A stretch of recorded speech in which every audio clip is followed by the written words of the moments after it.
Hi! Thank you for coming to my channel. How's everyone doing?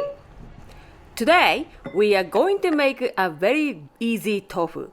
Only 2 ingredients, just chickpea and water. So let's get started making it.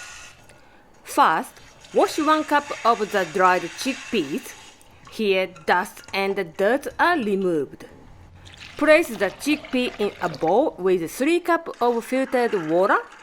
Wrap and let sit for 1 day. Then, next day, put everything in a blender and mix well.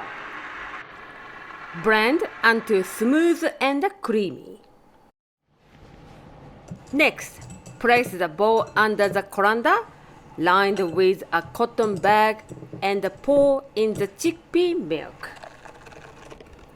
Squeeze well and separate into chickpea milk and chickpea pulp.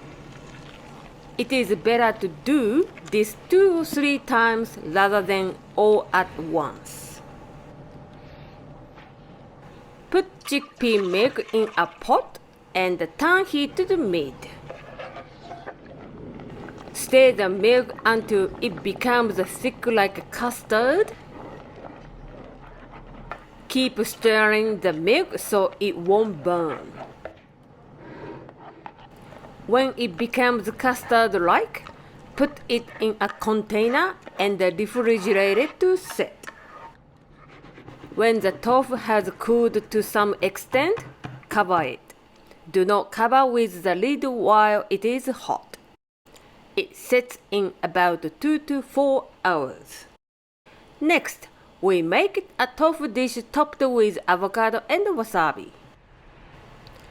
First, pour the soy sauce, wasabi, lemon into a bowl and mix well. Next, cut the avocado into bite-sized pieces.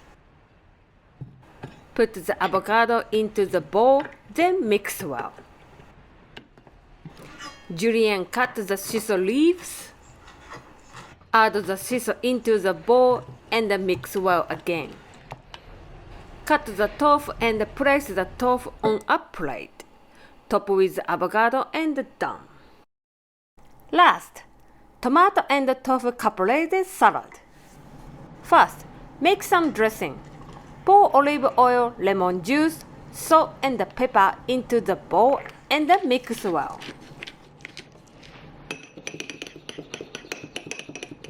Next, remove the tomato core and slice. Next, slice the tofu. Arrange the tomatoes and tofu alternately on the plate. Sprinkle with a pinch of salt. Pour on the dressing. Garnish with the basil and done. This tofu is not suitable for cooking with heat. It is best eaten in salads or as is. So this time I introduced 2 dishes. Why don't you give them a try? Thank you for watching. See you next time.